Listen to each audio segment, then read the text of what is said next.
Hello, my name is Jania Serikova. I am from Almaty, Kazakhstan. My name is Danil Akshanbayev from Kazakhstan. Currently, I'm in dual degree program between UMPSA and Kazakh National Agrarian Research University. And I want to share about my personal experience during this study 1 year. First of all, when we first come here, the management and the doctors assign buddies to us. So these were the students that are in our batch.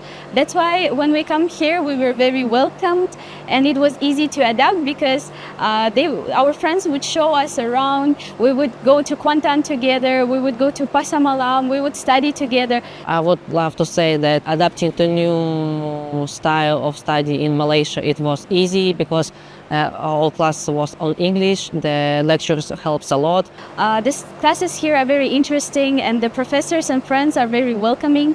Also, I would like to share more about the laboratory. We have a lot of laboratory classes.